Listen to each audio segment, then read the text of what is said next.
Welcome to Conversations with Life. This is, we're doing the hero's journey. This is part 2. We made it halfway through our journey and we left our hero solidly in the unknown world.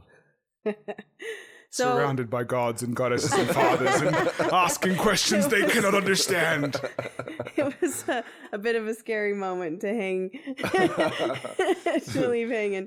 I mean, for us it was like 30 seconds. For them it's a week. Like, yikes. Sorry, That's guys. what they're called. So we heard the call. We crossed the threshold with our sacrifice and entered the unknown world. And we encounter these two energies, a feminine energy and a masculine energy, the goddess and the father, or whatever form, those are going to take. And Cedar was talking about, okay, so the feminine is going to say, what do you want? And the father is going to say, do you have what it takes? Yeah. And it's interesting because I think if you know what you want, you will have what it takes. And one of the things that I think is cool is here's another little whirlpool that the hero can get in.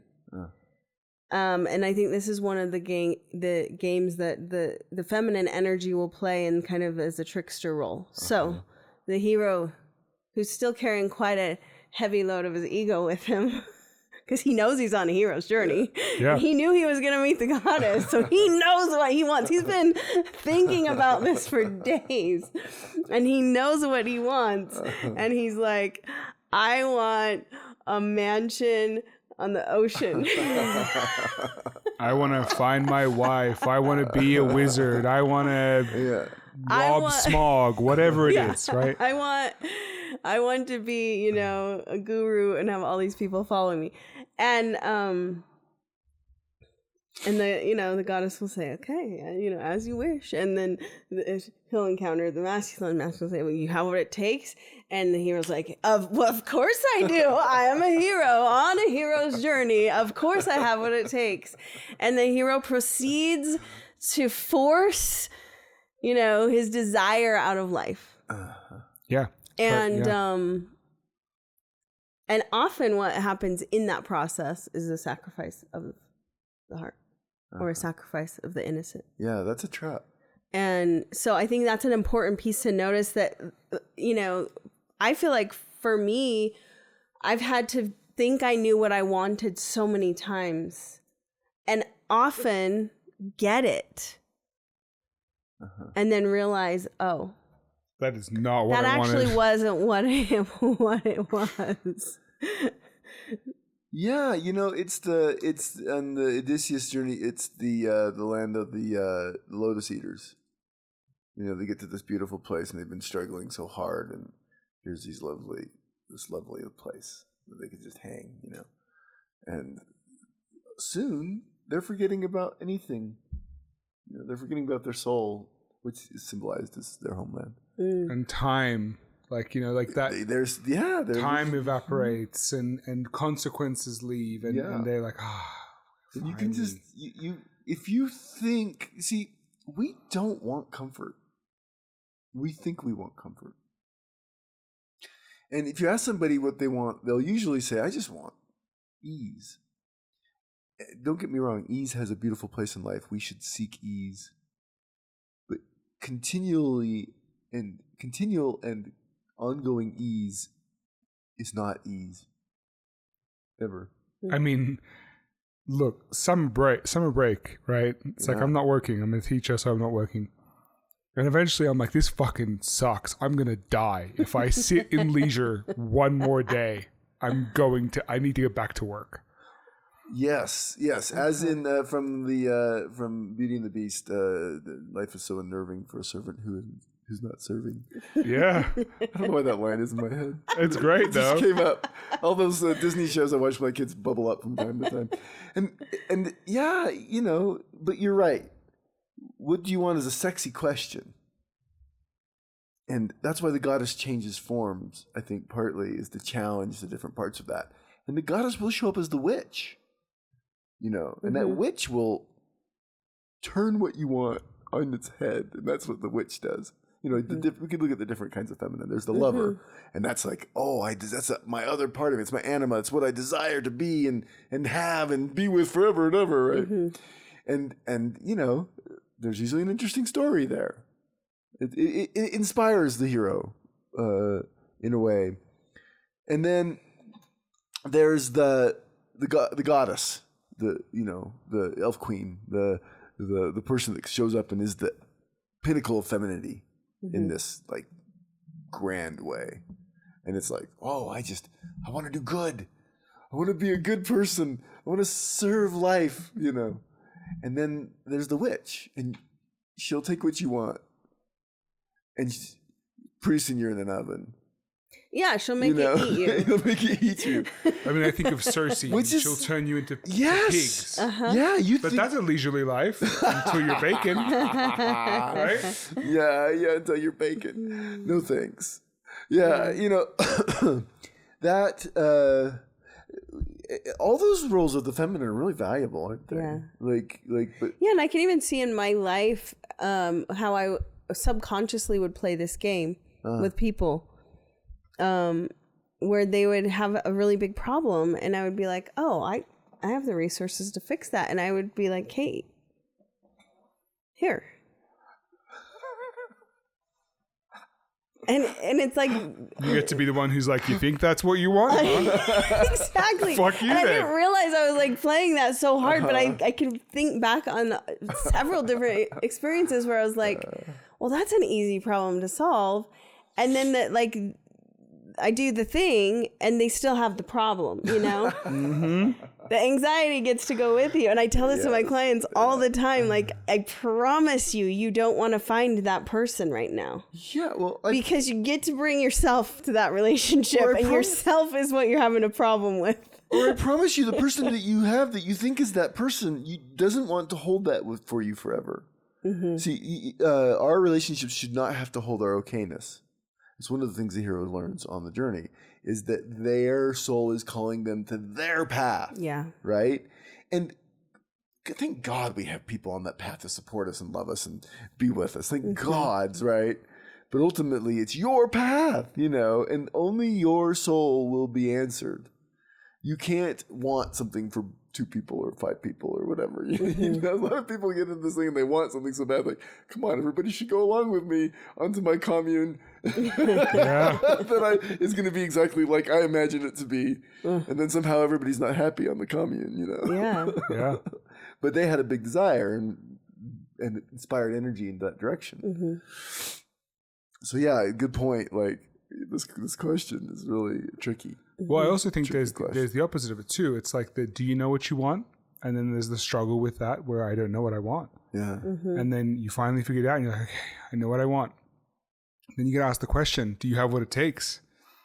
And Frodo, if asked that question at the beginning, and Bilbo would both have been like, probably not. Yeah. You know, I don't think I have what it takes. And then they're tested.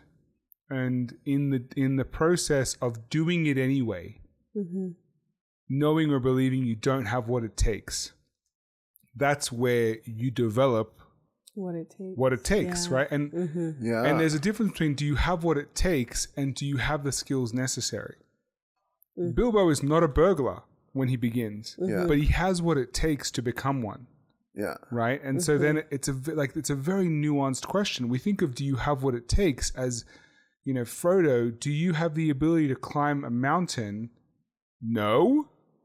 But do you have the inner strength to resist this ring and drop it in there when you get there?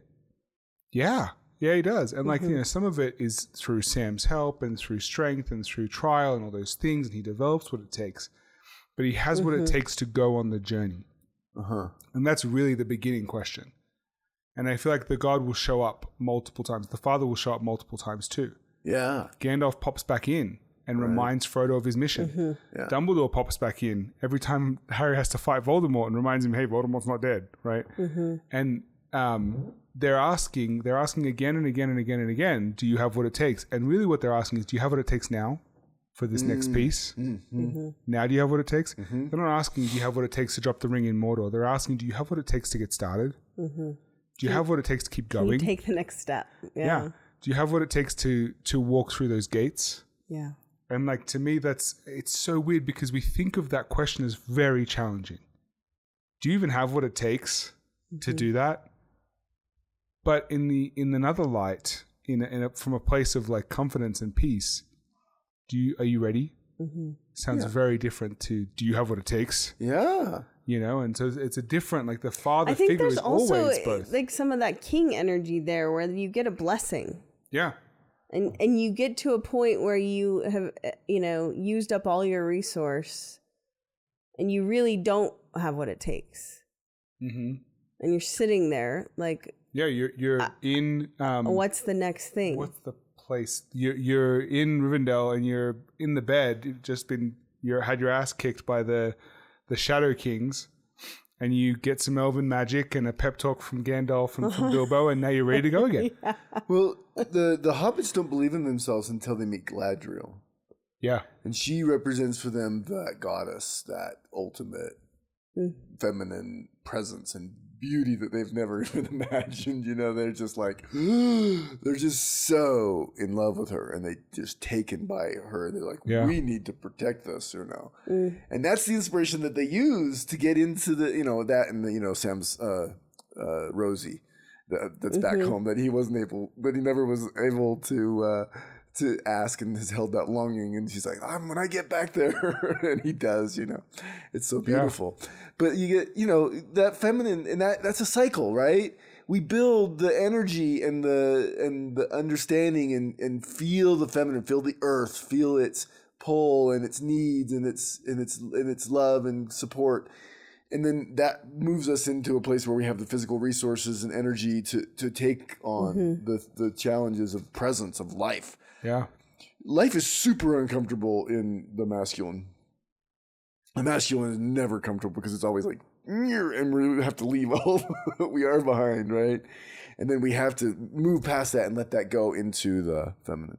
I mean, the masculine is a push or a pull, and the feminine is a holding. It's a holding, yeah. But, this is the pump. This is the pump that makes the world go around, And this is, by the way, the secret is to find your balance of everything. If you have too much focus and like, I can do it, you're going to be an asshole. You're going to do the wrong thing. You're going to just challenge it all and never really ask yourself the deeper questions. And if all you're doing is dwelling in the deeper questions, you're just going to be hanging out. You're just a hippie, man. It's going to be pretty cool. Here, have another doobie. Right. We're never going to act. Right. And so like that's the thing is, when the father asks, have you got what it takes? It's a challenge and it's a question, but it instigates action. You move, right? Bilbo leaves the house. The mother or the goddess, when she asks, what do you want? That's a pause question. Yeah. Stop where you are and take stock and ask yourself this and think before you move. And it always brings us up short. Yeah.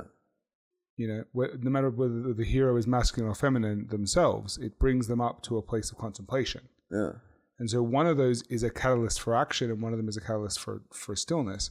And you think about a pump, if you want to use a pump, right? There's movement and hold. If you just yank it up and down, nothing's going to freaking happen. Yeah. You got to push and hold, pull and hold, push and hold. Like it is that the opposition of movement from stagnation. Is what creates success. It's what creates the journey.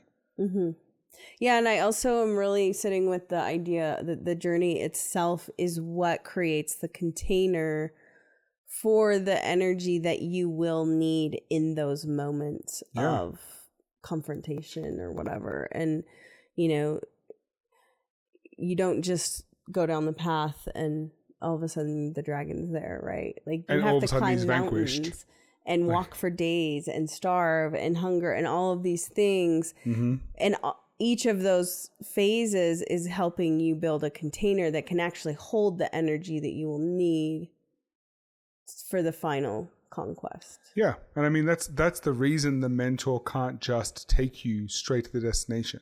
That's why the journey can't be bypassed, because the person you are when you cross the threshold is not the same person who has the ability to cross back in. And I'll emphasize again, this is an energetic process, right? This is the ecology of energy working itself out into its new incarnations. You know? And maybe this is what drives all of energy everywhere. You know. Okay, so we're down in the dark. I want to say something about the dark. So usually on the hero's journey, we draw the line in the middle. Here's the known world up top, nice and light and bright, and down here we're in the dark. Mm-hmm. People are terrified of dark. They say it's bad, And what it really is rich. It's the place where we make everything, but we never want to stay there. We always want to yin yang that sucker right back out. Right? Well, the darkness is more than yourself. That's the thing. It's more than you're ready to meet. It's more than you can contain. It's more than you know. It's always more than yourself. It's also really, really efficient. It's things move slow in the light, and things are timeless in the dark. It's not. It's an energy that holds a lot, and it's the generation of all things. Right? So you're going to create anything. You got to go to the dark. I mean, this makes me think about Lion King. Simba has to go into the Shadowlands. Yeah. Yeah, and they're enticing. He's interested in them. Yeah, he needs someone to push him in there, but he wants to go. But then when he's there, he's terrified. Some of us are drawn to the dark more than the light, and it's really interesting. I think there's immature versions of that, but there in the mature version of that, you meet it with yourself, and it's not the goal. If the light is your goal, you're going to be a fucker because you're not going to go any deeper in yourself. You're just going to try to do everything right all the time. And if you get stuck in the dark, also, this is a pain cage of just lostness and vastness and raw, right? This generative process that happens. So you meet the mother and you meet the father, and you're in this generative process, and you get to the low of the dark. You get to the darkest dark, right? And there's monsters. Monsters are important to the hero's journey. What are monsters? You ever thought about that? If I meet a monster in the dark, what am I meeting? Any idea? Yourself. Yeah. I mean, I when you say monster, I think demon. Right? We're facing the demons. We're facing the dark. We're facing a manifestation of either the worst of ourselves or the worst of our fears or the worst of the world. Yeah, we're facing the parts of ourselves that aren't harmonious with life. They actively pursue death. And we all have it. We all have an inner Satan. We all have an inner demon that becomes our daemon, our genius, and they're related. And sometimes they're the same exact thing. So when you're facing your monster, you're facing your genius, but you don't know it. You're facing the parts of yourself that you hate the most. Yeah. Because they're the juiciest parts where you got wounded the hardest. Think about so many stories when they're facing the darkness, they literally are confronted with a disfigured version of themselves as the monster. Yeah. Right? Sometimes it's that literal. Yeah. Now we're getting to this place. Dark, dark, dark. They see themselves dead or maimed or wounded beyond repair. And it's the cave. It's the cave where your greatest fear lies.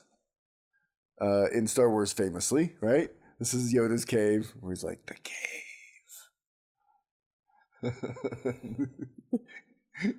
I haven't watched it that many times. You haven't watched it many times? No, it's literally at some point he says, go to the cave. And he goes into the cave and he sees Darth Vader there. He cuts Darth Vader's head off. And whose face is under the mask?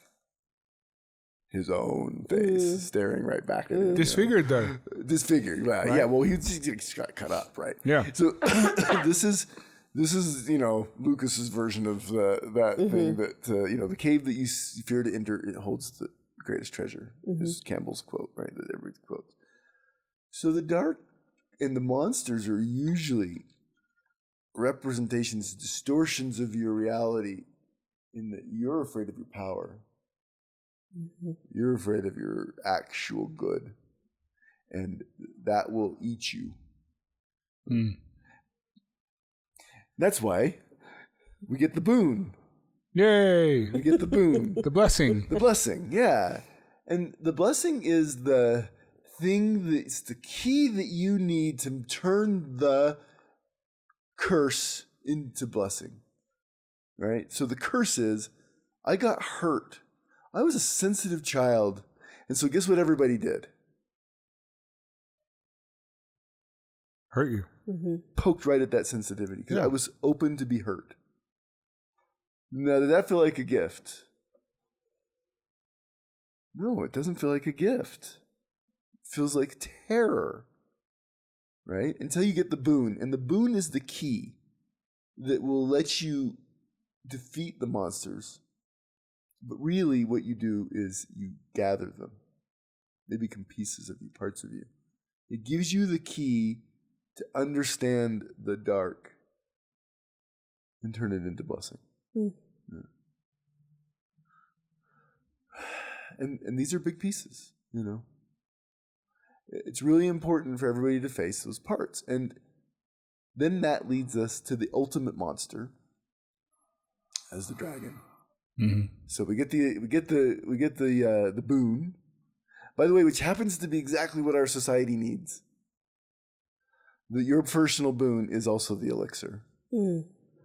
And it's exactly what is needed for everybody to see the thing that they need to see for society to move on. Now, since we're all doing this together now, right? Everybody's on their own journey. We can always support each other. Mm-hmm. Now we're getting to this place where this is, you know, that key that you are. See, energy doesn't make a mistake. Energy is connected everywhere, all the way down through time, all the way up through time, all through creation, all through worlds. We are connected to everything. It does not make a mistake. Mm-hmm. And I truly, truly believe this. Everybody is born with this gift and the boon. And every boon is needed. Mm. And we used to be able to kind of do this collectively a little bit more. Even though everybody had individual gifts, there was a general category of gift that a tribe would build or a people would build or something. You know, we could say in America, maybe it's freedom. External freedom anyway. Yeah, or you even think other of like the countries personality patterns or whatever. Like there are always all these ways that we search for that, and ultimately it's going to be so shockingly unique and perfect. But one of the things that I love about this phase is all of those personas and patterns and skills that you forged from fear. You know, when you're working something from a place of survival, you work really hard on it. Yeah. And all of these things that you forged from fear in the factory of your personas, you now pick up as gems in the underworld. Yeah. Yeah. Because they were forged from your greatest fear. If you find the boon, right? And the boon is that peace, you know, and sometimes it shows up as a sword. Sometimes it shows up as a weapon. Sometimes it shows up as an ability. Sometimes an ability to see, some kind of magical power, a potion, literal elixir, you know. So interesting how these things show up. And you're ready to face with the boon and these gems, and now you know what you want, and you know you can do it. Yeah, now you know what you want and you have what you need. Now the hard part begins. Yikes. Cool. Yeah. Because the journey to descent is actually pretty easy. Down is pretty easy. Once you meet that first threshold, you're in it. It will do you. I mean, there's really you can't go back. Now you're going towards back to life, and now you're realizing you're not what you thought you were. Nothing is what you thought it was, and you have to figure out how to live with that shit. So now we have the path of trials. We have the path, the escape. How do I take this and make it to life again? How do I bring the dark to light? You know. That's the fun part. Yeah. This is the part where in the movies it's really exciting. You know, it's time to fight the Death Star. There's lots of things going on. It's when you kind of maybe did it. You thought you got the boon, you got the thing, and now it's like, oh shit, now I have to get out. And the mountain is rumbling. It's going to fall down on you. You better get out. Yeah, You've got to figure out how to get to the surface again. You've thrown the ring, and now you have to escape Mordor. Because once you find your gift and you turn this energy of your genius into your terrors into genius, your demon into your daemon. Now it's serious. Game on. And lots of people don't make it. Mm-hmm. This is the part where a lot of people don't. And if you got this far, you're a hero. Not just a hero, you're successful. Mm. You did it. Mm-hmm. So how do you classify Frodo? Because Frodo, when he does it, he leaves.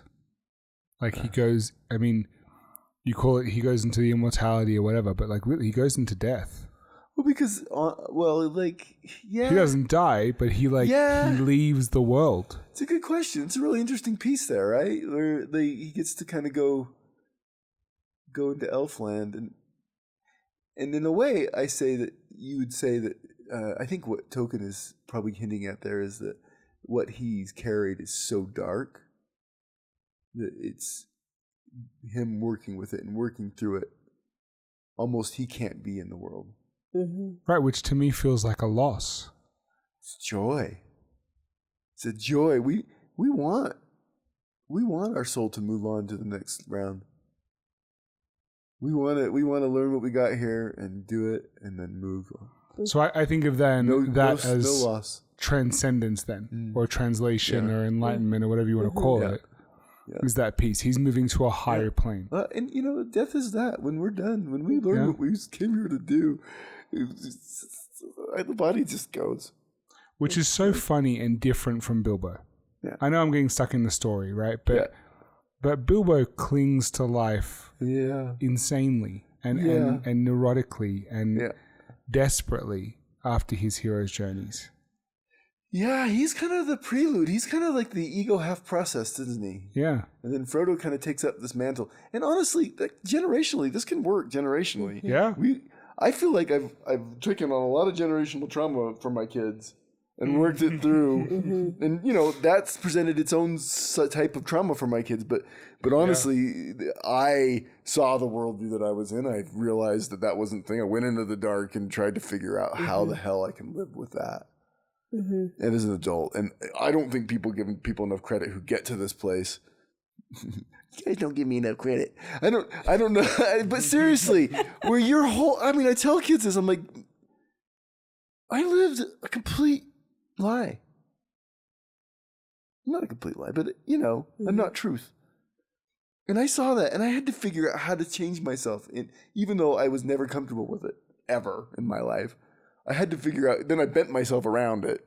Then I had to figure out how to unbend myself around the thing that was never natural to me in the first place. Right. Sorry if I'm a little messy, But then that's the thing is like Bilbo creates trauma in Frodo.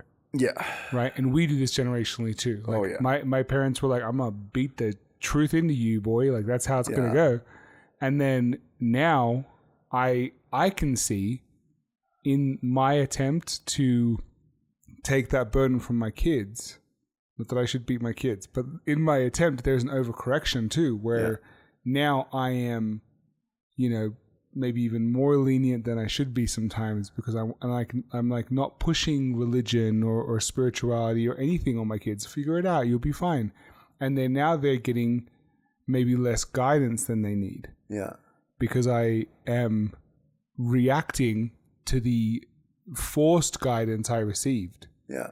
And so sometimes I think we get in this trap and, we heal.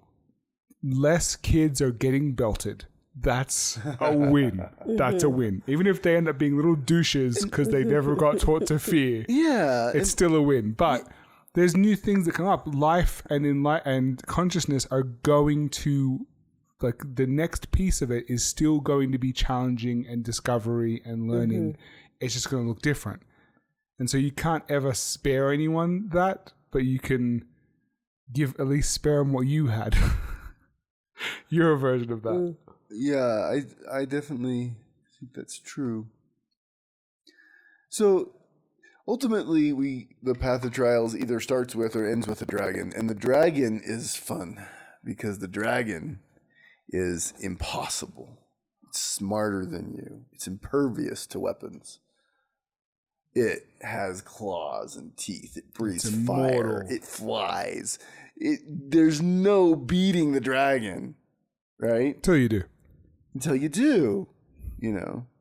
And the dragon, you know, in the old stories, sits on a mound of gold. Why does the dragon collect gold? What use does a dragon have for gold? Just likes it? It's shiny. Shiny. It's interesting. But I mean, you've got to have a reason to want to kill the dragon. Like, I want the gold, so I'm gonna kill the dragon. There you go. I want the gold. Because the other times it's not a gold, it's the dragon sits in a cave and kidnaps the princess. The dragon has to hold something that the hero wants enough to overcome the unovercomable. Yeah. You know? And, you know, it's not, in the hero's journey, as Joseph Campbell sees it, the dragon's just the impossible creature that you can't build until you really individualize and you're there and you're ready to go. Mm-hmm. And then you're up to that.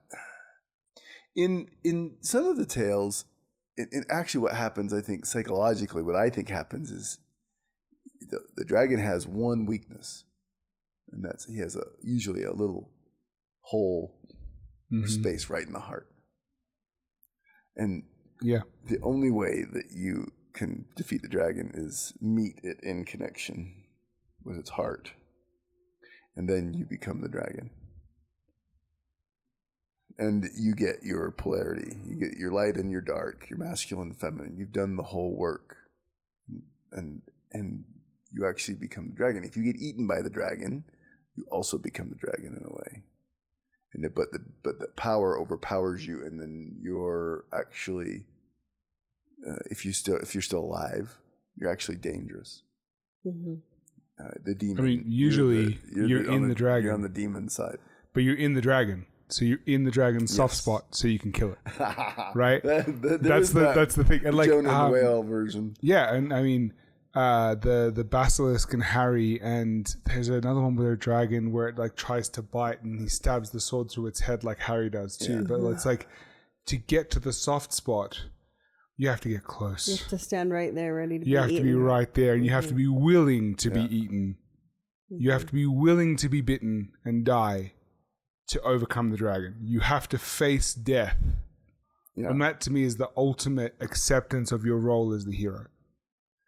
Yeah, and totally. And that's what it is you know, what it is that life is a full polarity. And to me, what the dragon imagery always was and always is, starting from the Nagis to Chinese dragons, even to the, you know, the more demonic European dragons, because they were terrified of the dragon, is this full polarity. It's you stand there in your full power and possession. You're a creature of the air, and you're a creature of the earth. You're a masculine, you're a feminine with the wings. You're you are all wise and knowledgeable, and you're also physically ridiculously dangerous. You know, the dragon really has all those polarities. It's really interesting, you know. And we're terrified of it. We're terrified of this part. It shows up interestingly in mythology. It's a whole other story. But if we defeat the dragon, I think we inherit that energy, that power. But regardless, you know, it's this ultimate task, and the dragon wins. I mean, you think about the Harry Potter and the Chamber of Secrets, right? The basilisk is the dragon. Yeah. And Harry takes the power of the dragon, its fang, and stabs Voldemort with it and kills the second dragon, if you like, right? So he takes on the power of the basilisk, and it's the basilisk that beats Voldemort in that situation, right? And so it really and it happens time and time again in these stories where, you know, we take on that. Even if it's not the physical power, it is the spiritual power, the essence of the unbeatable and the strong. Yeah, another version of this is the Grail quest, and at the end of the Grail quest, what they learn is that they were never supposed to get the Grail. And therefore they get the Grail. And they don't actually get it, They become it. They become it. Yeah. Right? They become the grail. They become the cup that holds the blood of Christ, the healing salve of the world. And in a way, that's the easiest thing in the world. Dragon says, "Why do you want this gold? It's already yours." Yeah, it's already yours. It's this gold is just a symbol. But say the hero. There's lots of ways to go here, but anyway, it ends up back, and the hero makes it home at the end, and in this big soul's journey, it's collected itself and can offer to home again its blessing. It's the elixir, the thing that everybody needed to see. I mean, even the return home too often has a sacrifice attached, where you leave behind so much, the family or the people or the things that you've the powers. Even like we have Narnia as a great example, where they come home, and they lose their importance. They sacrifice their own kingliness for the people that need them back home. So there's a sacrifice in returning home. And there's often a final thing to overcome. Odysseus must prove his strength to the suitors of his wife to earn his kingdom back, right? Yeah. So there's often that final challenge that may not even be the hardest thing the hero's had to go through, but it just reminds the hero that this is a place of challenge, and where you're going is a place of peace. To give them that incentive to cross the threshold again. And it's never an easy sitting. You come home, you're from that, and you never can come home again. So the saying goes, and so you end up in this place where you're going to end up on another journey. Yeah, the hero is never called once. The hero is never ever called once.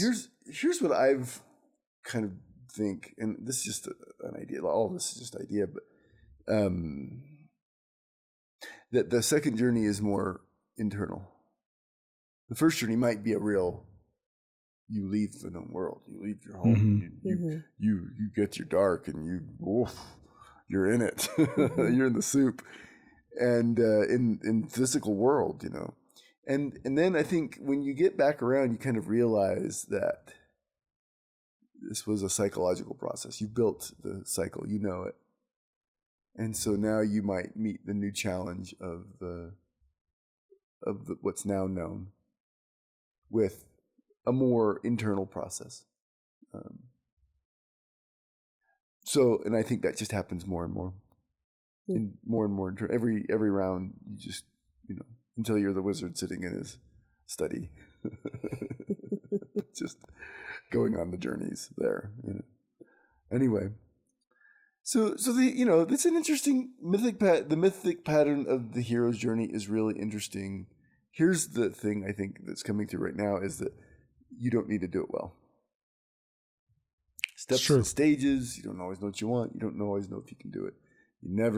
Sometimes the monsters will get you. Sometimes the dragon will eat you.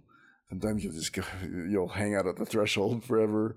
And that, by the way, the dragon is the threshold guardian on the way back. Sometimes it's something else. Sometimes you meet the dragon down here and you go through the threshold. The threshold on the way back says, "Are you ready to lay this down?" Yeah. I forgot that part. Are you ready to lay this down? Are you ready to come back to your normal, your process, your place, Are you ready to fit yourself into something?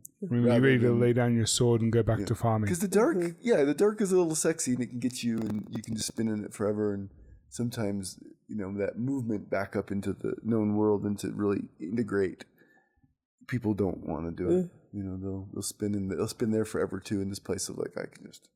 Well, it's uncomfortable, and like we said, leisure becomes uncomfortable. Yeah. And so the hero's journey, the farmer who returns from war often becomes the general, or becomes the king or the whatever. Yeah, well, I think that's interesting. You look at the three heroes in Lord of the Rings, and you have Bilbo, who who doesn't really do it. Like he comes back and he hides. Yeah. And he writes. He does that. He writes his journey.